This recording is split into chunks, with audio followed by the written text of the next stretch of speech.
गरीब बेटी की जादुई रोटी। रजनी, और कितनी देर लगाएगी? तेरे बापू कब से बैठे हैं, अब ले आ खाना। बस लाई माँ। रजनी को खाना लाता देखकर पिता किशन ने मुस्कुराहट से पूछा। अरे आज मेरी बिटिया ने क्या क्या बनाया है? बाबा, मैंने आपके लिए भिंडी की भुजिया बनाई है और सूखे आलू भी। फिर तो आज मैं पेट भर कर रोटी खाऊंगा। 2 तरह की सब्जी बनी देखकर ललिता बड़बड़ा उठती है। अरे लड़की, 2 टाइम की सब्जी एक ही बार में क्यों बना दी तूने? एक तो ऐसी तेरे बाबा की कमाई धमाई नहीं है और महंगाई इतनी है।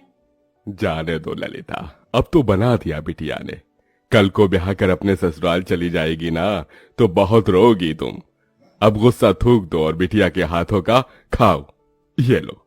किशन जैसे ही खाने का निवाला ललिता को खिलाता है, ललिता का मुंह चढ़ जाता है। आथू! अरे बेलुड़ी, आज फिर तूने रोटी जला दी। अरे तेरे दादा परदादा की आटा चक्की नहीं जो मुफ्त का आटा आता है, दाम देखकर खरीदना पड़ता है। रोज रोज जली रोटी बनाती है। यही हाल रहा तो पता नहीं ससुराल जाएगी तो कैसे बरसेगी।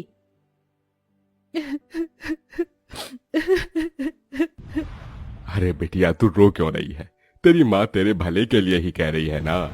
मैं क्या करूं बाबा, मैं इतनी कोशिश करती हूँ गोल रोटी बनाने की, मगर आड़ी टेढ़ी बन जाती है और जैसे जब तवे पर सेकती हूँ तो आग से जल जाती है। देख रजनी, कल तुझे देखने लड़के वाले आ रहे हैं। अच्छा खासा घर द्वार है उनका। मैं नहीं चाहती कि ये रिश्ता हमारे हाथ से जाए, समझी? अगले दिन सरस्वती अपने परिवार के साथ रजनी को देखने आती है। रजनी नजरें झुकाए हाथों में चाय नाश्ता लिए आती है। जी नमस्ते, लीजिए। भाई वाह, ये समोसे और कचौरी तो बड़ी स्वाद भरी है। ललिता जी, किसने बनाया? जी ये समोसे कचौरी सब बिटिया ने बनाया है। अरे वाह, ये तो सोने पर सुहागा हो गया। रूप की धनी तो है ही, खाना बनाने में तो हलवाई जैसा हाथ पाया है। अब तो आप शहनाई बजाने में देर मत कीजिए। मुझे अपने शुभम के लिए आपकी रजनी पसंद है। लड़के वालों के जाते ही किशन ने कहा। क्या जरूरत थी भाग्यवान उनको झूठ बोलने की, और इससे तो एक रोटी तक नहीं बनती। अगर सच बोल देती ना तो वो लोग रिश्ता तोड़कर चले जाते, और इस तरह से इसका रिश्ता कहीं नहीं लगेगा। सारी जिंदगी कुंवारी बैठी रहेगी। अगर तुम्हारे पास लाखों का दहेज देने को हो तो ढूंढ लो नौकर चाकर वाला घर। अरे शादी के बाद ससुराल जाएगी तो धीरे धीरे सीख जाएगी। थोड़े दिन में रजनी ब्याह कर ससुराल आती है, जहाँ जेठानी चंद्रलेखा हुक्म चलाते हुए बोली।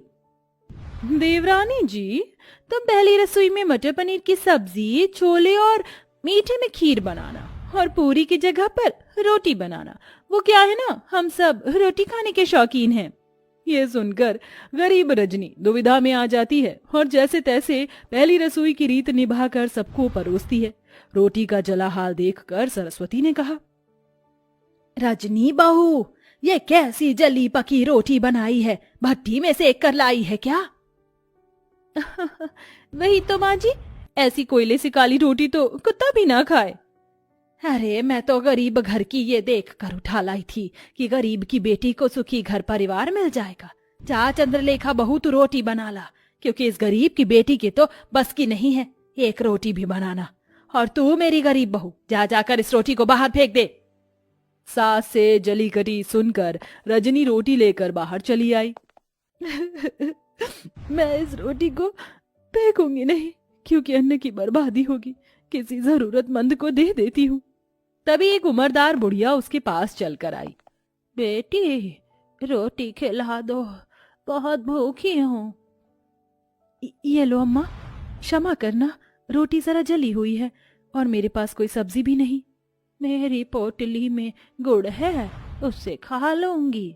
बुढ़िया हबड़ हबड़ कर रोटी खाने लगती है। तभी रजनी का परेशान चेहरा देखकर वो पूछती है।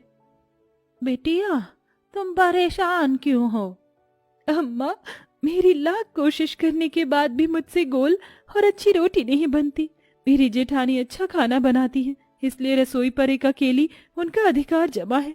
मेरी सास ने मुझे बहुत ताने दिए। तत्पश्चात बुढ़िया पोटली में से एक तवा उसे देकर बोली। ये लो बेटी, ये जादुई तवा